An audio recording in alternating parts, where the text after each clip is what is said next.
શકે. આજે એક વધારાની વાત કરીને હું મારી વાત પૂરી કરું છું. પછી તમારા કોઈ પ્રશ્ન હોય તો આજે એક હું તમને નવી વાત કરું કે કમરનો દુખાવો. મોટા ભાગના લોકોને કમરનો દુખાવાનો અનુભવ થયો હશે ને થયો જ હશે, અને નહીં થયો તો હવે પછી ગમે ત્યારે ઓચિંતો થશે. બહુ ભયંકર દુખાવો હોય છે, કારણ કે કરોડરજ્જુ એટલી બધી સેન્સિટિવ હોય છે. કરોડરજ્જુ છે જે આપણા મણકામાંથી જે પસાર થાય છે, મગજના છેલ્લા ભાગમાંથી થઈ સર્વાઇકલ, થોરેસિક અને પછી ત્યારે લુમ્બેગો, છેલ્લા 3 એ ભાગમાંથી, અને છેલ્લે પછી એ પગમાં જાય છે. હવે જે મણકા છે એટલા બધા પરફેક્ટ એની ડિઝાઇન કરેલી હોય છે, એની વચ્ચેથી આ કરોડરજ્જુ જાય છે, અને એનો સ્પેસિંગ એટલું બધું માઇક્રોનમાં હોય છે કે જરા કંઈ મણકા આઘા પાછા થઈ જાય તો તરત જ એ કરોડરજ્જુ ઉપર પ્રેશર આવે અને એના ભયંકર દુખાવો. આ દુખાવો કોઈ પણ જાતનો સહ્ય હોતો જ નથી. એટલું બધું એનો ભયંકર દુખાવો. પગમાં જણજણાટી, ઝટકા આવે. તમે આમ જો સર્વાઇકલ હોય તો તમારો જે કોળીઓ છે ને એ તમને મણ એકનો લાગે. સર્વાઇકલ ડોકના મણકામાં જો નસ દબાય તો એને સર્વાઇકલ થયું કહેવાય. અને સ્પોન્ડોલિસિસ થાય કે જ્યારે મણકો ખસી આગળ આવે અને કરોડરજ્જુ ઉપર દબાણ આવે. આ બધા જુદા જુદી વસ્તુઓ થાય છે. તો એનું કારણ શું છે? કમરના દુખાવાના કારણોમાં એક વાત હું તમને કરી દઉં કે પહેલાના જમાનામાં ન થતા કમરના દુખાવા. એનું કારણ હતું, બહેનો જ્યારે લાકડા વીણવા જતી, બધાને જવું પડતું. ગામડામાં જે હતા એ આખા વર્ષના લાકડા ભેગા કરવા માટે એક એની સિઝન હોય કે આ સિઝનમાં બધા ઉનાળામાં સૂકા થઈ ગયા હોય લાકડા, ત્યારે બધા ભારો લેવા જાય. સવારે વહેલા જાય અને સાંજ સુધીમાં આવે. ત્યારે આ ભારો માથે ચડાવતા પહેલા બહેનો એક રમત રમી લેતા. તમને કદાચ ખબર હશે, જેને વિછીડોની રમત કહેવાય. અને ગીત એક ગાતા, હંબો હંબો વિછીડો. એ વિછીડો કરી અને એક રમત રમતા નાની નાની બાળકીઓ. એનાથી એ જો રમત તમે હવે ભૂલી ગયા બધા, કારણ કે હવે તો કંઈ આ જગ્યાએ તમારે જવાનું નથી ભારા લેવા કે છાણ લેવા કે પેલું કરવા માટે ઉપાડવાની જરૂર નથી માથે, અને એ રમત પણ ભૂલાઈ ગઈ. એ રમત અત્યારે જો આપણે રમીએ ને તો કરોડરજ્જુ ઉપરના જે મસલ્સ છે એ મસલ્સ ઢીલા પડે છે. આપણી જે કરોડરજ્જુ છે એના ઉપર કુદરતે એક આખો થપ્પો આપ્યો છે મસલ્સનો. એ મસલ્સ જ્યારે નબળા પડે ને એટલે જે મણકા એકદમ જે અંદરના ફિટિંગ હોય ને એ આઘા પાછા થઈ જાય, અને મણકો જરાક આગળ આવી જાય, એના ઉપરનું જે ફિટિંગ છે એ નબળું થાય. તો ઉપરના મસલ્સને તમે જો મજબૂત કરો ને તો કોઈ દિવસ કમરનો દુખાવો થાય નહીં. અને થયો હોય તો આ તમે વિછીડોની રમત તમે રમો તો એ કોઈ દિવસ તમારો જે દુખાવો થયો છે એમાંથી નહીં તમે બહાર આવી જાય. તો આજે હું તમને, કદાચ તમે એ રમત ભૂલી ગયા છો, એટલે આજે હું તમને રમત શીખવાડીશ. અને હવે પછી તમને હું ખાતરી આપીશ કે કોઈ દિવસ તમને કમરનો દુખાવો નહીં થાય, કારણ કે એ રમત રમવાથી તમારા જે મસલ્સ છે કમરના એ એકદમ મજબૂત થઈ જશે, અને તમારા મણકાને એવી રીતે સપોર્ટ આપશે કે ક્યારેય ખસી નહીં જાય, ક્યારેય આઘા પાછા નહીં થાય. બરોબર છે? તો જોવી છે બધાને આ રમત, કેવી રીતે રમત રમીએ છીએ. બહુ સિમ્પલ છે. તો એ રમત તમારે રોજ રમવાની છે, અને નવા લોકોને, તમારા પાડોશીને, સગા સંબંધીઓને બધાને શીખડાવવાની છે કે તમારે કમરના દુખાવામાંથી મુક્ત થવું હોય, અત્યારે થયા હોય અને ભવિષ્યમાં ન થાય તો એના માટેની એક રમત છે. તો અત્યારે હું તમને બતાવી દઉં છું. બધાને આ ખબર હશે કદાચ, અને બહુ સિમ્પલ છે, પણ આ રમત તમારા માટે બહુ જ ઉપયોગી થશે. બરોબર છે? એમાં પલાઠી વાળીને તમારે બેસવાનું છે, સિમ્પલ સાદી પલોઠી વાળી, અને ગોળ ગોળ ફરવાનું છે. બસ. તો કેવી રીતે ફરવાનું છે? અત્યારે તમારે જો કમરનો દુખાવો હોય તો બહુ જાળવીને આ રમત રમવાની છે. જરાય ઝટકો મારીને નહીં, જરાય ખેંચાઈને નહીં, બહુ ધીમે ધીમે. અને ઓમે તમારાથી જરા પણ વધારે ખેંચાઈને કરવાનું નથી કે હું મારી કરોડને એકદમ આજને આજ મજબૂત કરી દઉં એટલે પછી તો જોઈ લે, કોઈ દી કમરનો દુખાવો ન થાય. એવી ઉતાવળ નથી કરવાની. સિમ્પલ શાંતિથી ધીમે ધીમે કરવાનું છે. અને પહેલાના જમાનામાં ઘંટી ફેરવતા, આપણી બધાની માયોએ ઘંટી ફેરવી જ હશે. એ જે ઘંટી એ આ એક જાતની ઘંટી છે. બરોબર છે? અને નાની બહેનો ગીત ગાતા ગાતા રમત કરતી હતી. શું કામ? કે ગીત છે ને એ તમને રિધમ આપે છે અને તમને ઝટકા વગર તમારે રિધમમાં આ વસ્તુ કરવાની છે. સિમ્પલ, તમારાથી જેટલું નમાય એટલું ધીમે ધીમે આવી રીતે ગોળ ફરવાનું છે અને પાછળ પણ આમ જઈ અને આવી રીતે કરવાનું. હવે આમ નથી, આ પાછળ ફરવાનું છે. આ મણકાને તમારે આમ ફેરવવાના છે, મસલ્સને આવી રીતે. તો આ રીતે આમ ફરી અને તમારે પાછળ જઈને પણ કરવાનું છે, પણ ધીમે ધીમે. હંબો હંબો વીછીડો, તમે કોઈ પણ ગીત પણ ગાઈ શકો. અને હા, કાળો ભમર વીછીડો હું તો ગઈ હતી, કંઈક છે ખરું, મને તો એ ભૂલાઈ ગયું છે. આવી રીતે કરી અને પાછું તમારે એન્ટી ક્લોકવાઇઝ પાછું એટલું ફરવાનું છે. બરોબર છે? આવી રીતે કમરનો દુખાવો થાય ત્યારે એક તો શું કામ થાય છે તમને કહી દઉં. તમને લાગે કે બહુ જોર કર્યું ને કમરનો દુખાવો થાય છે. કમરના દુખાવાનું એક મોટું કારણ સ્ટ્રેસ છે. મારી પાસે ઘણા સાસુઓવો આવતા હોય છે અને કમરનો, અને કેટલી દવાઓ આપી, કેટલી કસરતો આપીને મટતું નથી હોતું. પછી જ્યારે મને ખબર પડે ને કે આ બેનો સંબંધ, જ્યારે એકલા આવે ને સાસુ, અને એ મને કહે કે તમારી હાજરીમાં જે મીઠું મીઠું બોલે છે ને એ મને આમ અહીંયા સુધી અંદર ઉતરી જાય એવા વેણ કહે છે. એટલે હું એને સમજાવું, આ જે વેણ તમે જે સ્વીકારો છો ને એના કારણોસર કમરનો દુખાવો થાય છે. એટલે યાદ રાખો, મગજનો પણ મગજની સાથે કરોડરજ્જુને કનેક્શન છે. જ્યારે તમને કોઈ પણ બાબતે આમ હાઈકારો થઈ જાય ને, કોઈ કંઈક શબ્દ કહી દે કે તારી માએ તને શીખડાવી નહીં, આ કાચની બહેણી અથાણાવાળી તારી ડોહું ફોડી નાખી, તારી માએ એટલું નથી શીખવાડ્યું, એ જે વેણ અંદર ઘૂસી જાય છે ને એ તરત જ કમરનો દુખાવો કરે છે. એટલે કમરનો દુખાવો પહેલું તો સ્ટ્રેસથી થાય છે. બીજું, બહેનોને ખાસ વધારે થાય છે એનું એક કારણ શું છે ખબર છે? તમે કોઈ પણ કામ જ્યારે કરો છો ને, માનો કે તમે ડોલ ઊંચકો છો, તો તમે ડોલ તરફ જોઈ એમાં કેટલું વજન છે, કેટલું મારા મસલ્સને જરૂર પડશે, સ્ટ્રોકની, સ્ટ્રેસની, એ જોઈને તમે ઊંચકો ને તો કાંઈ ન થાય, ગમે એટલું વજન હોય. પણ જ્યારે તમે એ વજન ઉપાડતી વખતે વિચાર બીજે કરો છો, કંઈક બીજા વિચારમાં ખોવાઈ જાઓ છો, એટલે મસલ્સનું કનેક્શન તૂટી જાય છે બ્રેન સાથે. એટલે મસલ્સ પૂરો બ્રેન એને ઓર્ડર નથી આપી શકતું તારે આટલું વજન ખેંચવાનું છે, ધ્યાન રાખજે. અને વજન ઉપાડે છે, મસલ્સ ઉપર એ ઝટકો આવવાને બદલે સીધો કમરમાં ઝટકો લાગે છે. એટલે કમરને જે મણકા વચ્ચેનું જે સ્પેસિંગ હોય છે એ ડિસ્ટર્બ થાય છે. અને જેવું એ સ્પેસિંગ ડિસ્ટર્બ થાય એટલે વચ્ચેથી જે કરોડરજ્જુ પસાર થાય એ દબાય છે અને પગમાં જણજણાટીને થાય છે. એટલે યાદ રાખો, જ્યારે પણ તમે ડોલ ઊંચકો, હવે તો બહુ ઓછો એવો પ્રશ્ન છે, પહેલાં તો નીચે ટાંકા હતા જમીનમાં, એમાંથી ડોલ ઊંચકવું પડતું, બાથરૂમમાંથી ડોલ ઊંચકીને અહીંયા મૂકવી પડતી.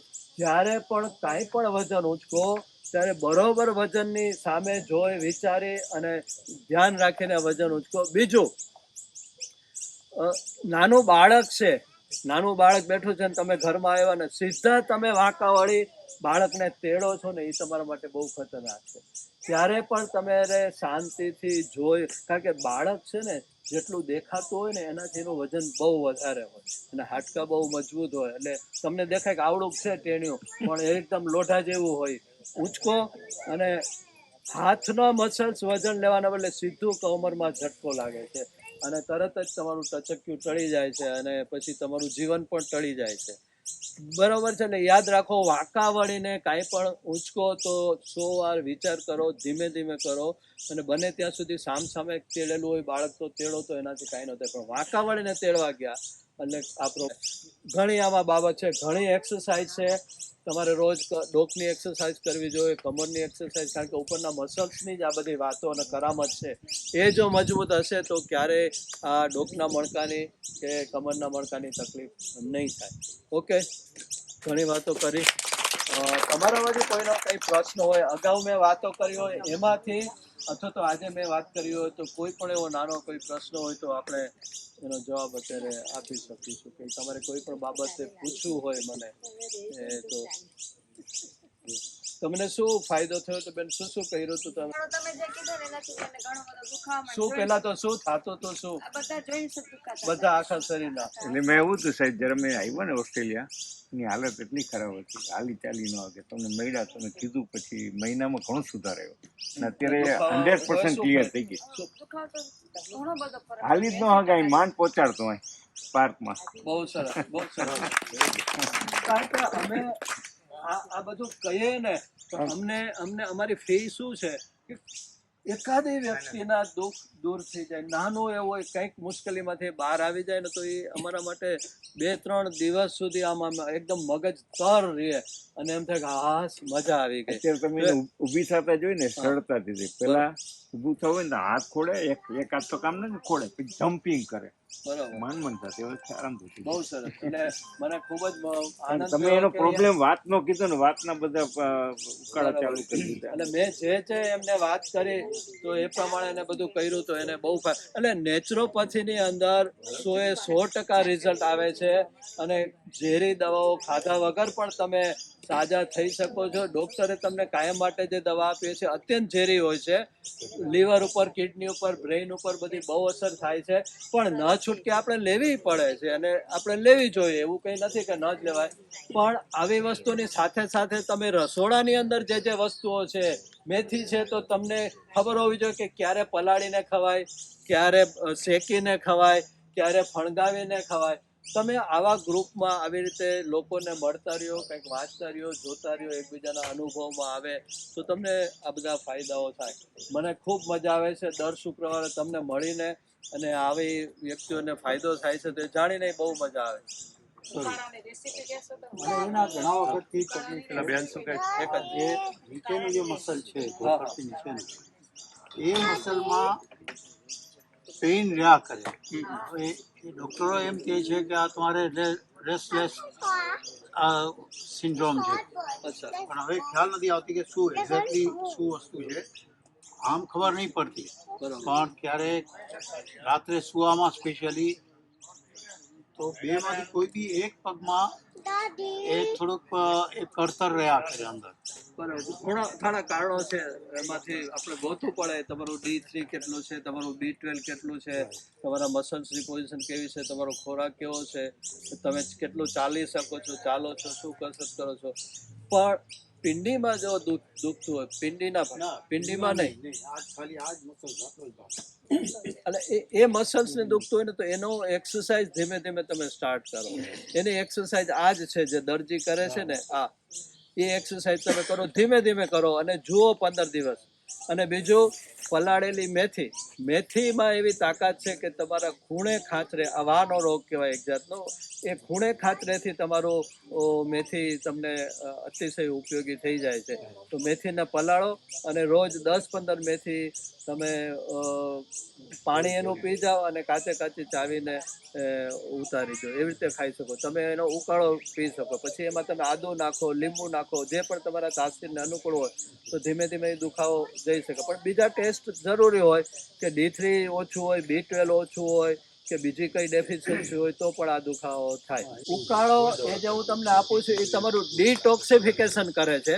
તમારા શરીરમાંથી જે ટોક્સિન હોય ને એ બધું બહાર કાઢે છે.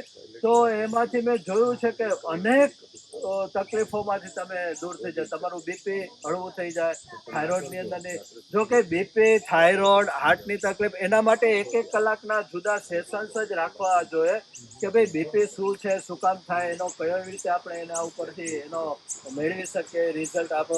તો એ પણ ઇન જનરલ તમને કહું ને કે શરીરમાંથી ડિટોક્સિફિકેશન તમે કાઢી નાખો તો તમે હંમેશા યુવાન રહ્યો, તમારી તાકાત વધે, તમારી ચમક વધે, તમારી સ્કિનનું જે ટેક્સચર છે જો તમારા શરીરમાંથી ટોક્સિન બહાર જતા રહે તો તમારું એ સ્કિનનું ટેક્સચર થાય, તમે લોન્જિટિવિટી વધે, તમારી લાઈફ સ્પાન વધે અને પ્લસ ક્વોલિટી વાળી લાઈફ.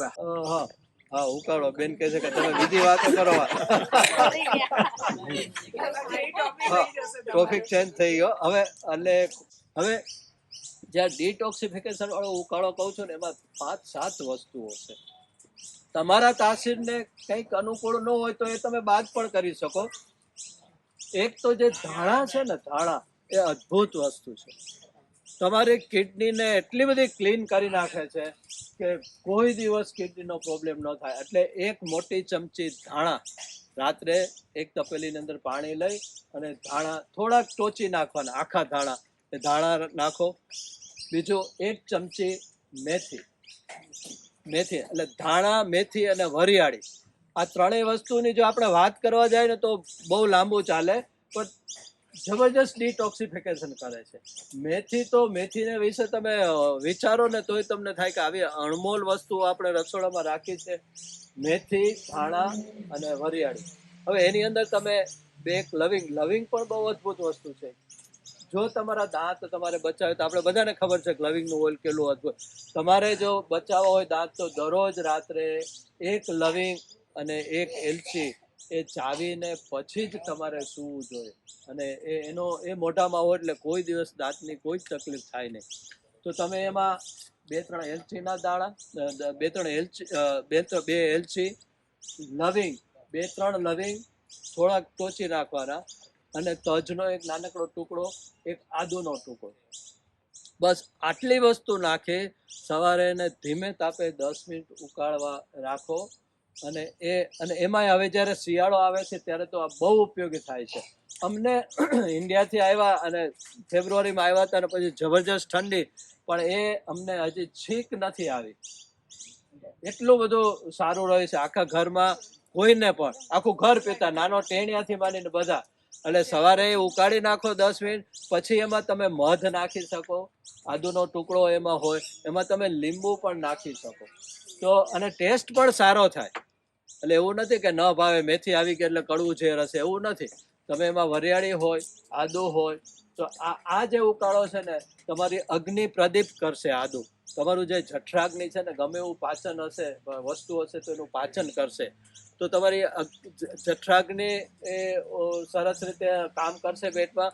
મેથી તમારું ડિટોક્સિફિકેશન કરશે. વાની જે મોટી ઉંમરમાં છે ને, નાના બાળકોને હંમેશા કફ પ્રકૃતિ હોય, યુવાનોને હંમેશા પિત્ત પ્રકૃતિ હોય, અને આપણા જેવા ડોસા ડગરાઓને, ડોસીઓને હંમેશા વાયુની પ્રકૃતિ હોય. તો એ વાયુનું આપણે ધ્યાન રાખવું હોય તો એ મેથી છે આપણા વાયુને બહુ જ કંટ્રોલમાં રાખશે. કોઈ પણ જાતના દુખાવા, મગજને જે તાપ હોય એ બધાને શાંત કરશે. તો આ ઉકાળો તમે જોજો, અને 10 દિવસ તમે જોજો કે તમને તમારા શરીરમાં કેવી અસર કરશે. ખૂબ જ છૂટથી પેશાબ આવશે. વાનની પ્રકૃતિ હશે તો એ તમને ધીમે ધીમે હળવી કરશે. જે વરિયાળી છે, વરિયાળીની અંદર તમે જે અદોદરાપણું છે ને, કારણ કે કોઈને આજકાલ કહેવાતું નથી કે તમારું પેટ તો જુઓ, તમારું શરીર તો ઓછું કરે, તરત એને ખોટું લાગી જાય. ડોક્ટરે બહુ જાળવીને કહેવું પડે કે જરાક તમારું શરીર છે, જરાક થોડુંક ધ્યાન રાખજો, નકર ડોક્ટર બદલાવી નાખે. આ ડોક્ટરને કઈ ખબર નથી પડતી. આપણે તો જાડા કીધા ને ફાંદવાળા કીધા ને પેટ મોટું છે ને કીધું. પણ શરીરને જો હોય તો વરિયાળી છે તમારું બિનજરૂરી મેદને વરિયાળી ઓછી કરે છે. એ ઠંડક આપે છે, શીતળતા આપે છે. શિયાળામાં પણ તમારે શીતળતા જોઈએ મગજને, તો એ વરિયાળી આપે છે. આમ નાની નાની વસ્તુઓનો આપણે વિચાર કરીએ. મરી પણ અદ્ભુત છે. જે કાળા મરી છે ને, તુલસીના પાન સાથે તમે 2-3 મરી અને 4-5 તુલસીના પાન લ્યો તો એક પણ રોગ તમારા ઘરમાં પ્રવેશે નહીં. તો ઘણી વાતો છે. તમે આટલા શાંતિથી જો છો, પાછળ જમવાનું આપવા માટે તૈયાર છે. એટલા માટે મને કોક ભાઈ કીધું તો ભાઈ આજે તમે શ્રીખંડમાં આમ થાય ને, પૂરી ખાય તો આમ થાય ને, ઓલું આમ થાય, એ કઈ તમે બોલતા ને, એટલે હું કઈ બોલ્યો નથી. અને આપણા આ જેમને બનાવ્યું છે ને એ છે એમના મધર અહીંયા આવે છે. આજે નથી આવ્યા. ઓકે, એ ભાઈ જે એટલા બધા અદ્ભુત છે અને ખૂબ જ પ્રેમથી બનાવે છે. અને જ્યારે એને ખબર જ હતી કે અમને ખબર છે કે તમે બધા અહીંયા ભેગા થાવ છો, એટલે આપણે બધા જ એમને એમના માટે કે એમનો ખૂબ બિઝનેસ ચાલે અને ખૂબ ખૂબ સારી પ્રગતિ કરે એવા આપણે એને આશીર્વાદ આપીએ. અને બેનો તો આપણે એના હાજરીમાં જ આપીએ. પણ એ ભાઈનો અદ્ભુત વસ્તુ, એટલા બધા લાગણીથી એમને આપણને આપણા માટે તૈયાર કર્યું છે. એટલે ખૂબ સારી રીતે જમજો, પેટ ભરીને જમજો. એકેય દાણો વેસ્ટ જાય એનું ન જાય એનું ધ્યાન રાખજો. અને આપણે એને ભગવાનને પ્રાર્થના કરીએ કે એમને ખૂબ ખૂબ સમૃદ્ધિ આપે. હજી એક નાનો સવાલ, મને આ એક પગમાં ડાબા પગમાં વેરિકોઝ વેન્સ છે યસ સર. ઘૂંટણથી નીચે. આ ઘણા વખતથી છે. બીજી કોઈ એની સાઈડ ઇફેક્ટ કે બીજું બરાબર. કંઈ નો પેઇન નથિંગ. એમાં જસ્ટ આ એપિયર થાય છે કે આ વેરિકોઝ વેન્સ છે. વેરિકોઝ વેન્સનો કોઈ ઉપાય નથી, પણ એક તમને સાદો સીધો રસ્તો કહું કે એ છે ને જાજી વખત ઊભા રહેવાનો રોગ છે આ. તો ભીત પાસે તમારી હિપ્સ રાખી અને પગ ઊંચા આવી રીતે રાખવાના. એવું દરરોજ દિવસમાં 3 વખત જમ્યા પહેલા 15-15 મિનિટ કરશો ને તો જે બેક ફ્લો હશે ને એના વાલ છે, વન વે વાલ એ ખુલી જશે અને એ જે તમારી નસો જે મોટી થઈ ગઈ હોય એ જશે. એનું તેલ બહુ સરસ છે. ઓહો, ઊંઘ માટે તો છે ને 2 કલાક આપણે બેસીશું, ઊંઘનો પીરિયડ લેશું. નેક્સ્ટ શુક્રવારે લઈશ કે કેવી રીતે ઊંઘને આપણે બધે જ નેક્સ્ટ શુક્રવારે નથી આપણે આ કઈ શુક્રવાર તારીખ છે? નેક્સ્ટ આવે એ શુક્રવાર, હા, આ શુક્રવાર તો છે ને, મંગળવાર બુધ કમિંગ શુક્રવાર શુક્રવાર આપણે ઊંઘ ઉપર લેશું. જે પણ આપણે જે રોગ છે ને બધા જ ઊંઘ ન કારણે, અને ઊંઘ એટલે સુઈ ગયા એવી ઊંઘ નહીં, ડીપ સ્લીપ હવે હોવી 12 તારીખે જોઈએ. જાય છે તો ને, ડીપ સ્લીપ કેવી રીતે થાય એનું બહુ ડિટેલમાં આપણે વાત કરીશું અને તમે 2 જ મિનિટમાં એકદમ ડીપ સ્લીપમાં જતા રહ્યો કેવી રીતે એ બધું આપણે ઘણી વસ્તુઓ છે. આપણે નાઈને સૂવું જોઈએ, નાતા નથી.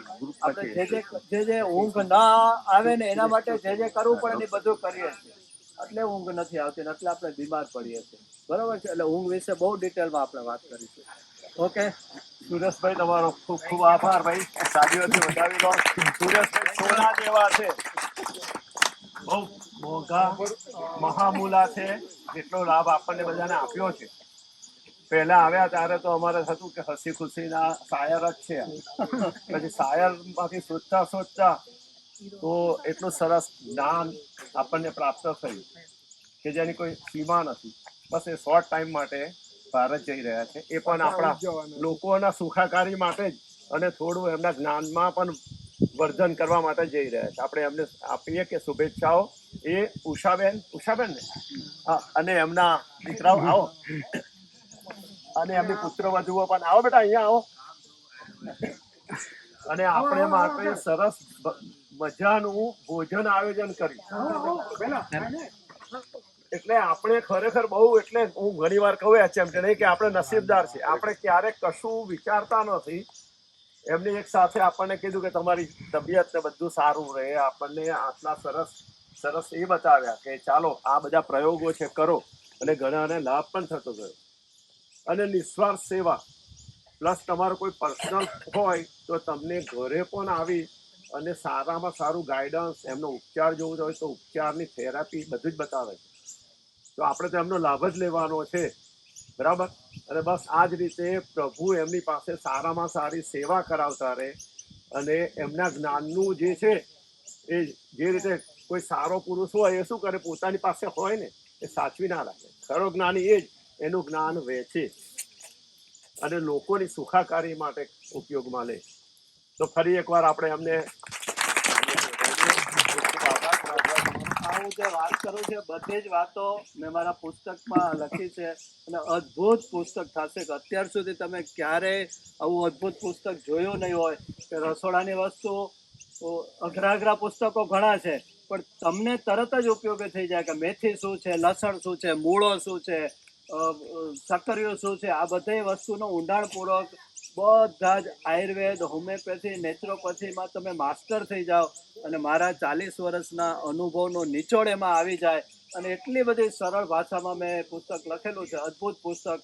અને એનું જ ઉદ્ઘાટન અને એનું જ ઓપનિંગ છે નેક્સ્ટ મંથમાં, ત્યાં પ્રિન્ટિંગમાં છે અત્યારે. તો એ લઈને જ હું આવીશ, અને તમારામાંથી પણ કોઈને જોતું હોય તો એનો ઉપયોગ તમે કરી શકો.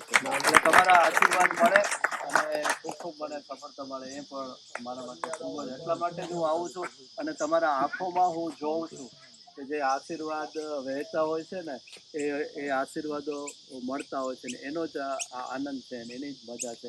અને એ જ વસ્તુ મને દર શુક્રવારે અહીંયા આવવા માટે પ્રેરે છે. એટલે તમારો પણ ખૂબ, કારણ કે આજે કોણ કોની વાત સાંભળે છે? કોઈ સાંભળે છે? ઘરવાળો ઘરવાળી કોઈની વાત સાંભળે છે? અને તમે મને ઘરવાળી ન સાંભળે, હવે તમારું સાંભળે અમે નહાણ નહાણ કરો છો, ખબર છે મને. કેટલાય તમે કાંઈક વાત કરો તરત જ કે ભાઈ હવે આ તો મને ખબર છે, તમે વિછીડો કરો છો, આ તો અમે નાનપણથી કરતા, મૂકો ને બાદ. એમ આજે કોણ કોની વાત સાંભળે છે?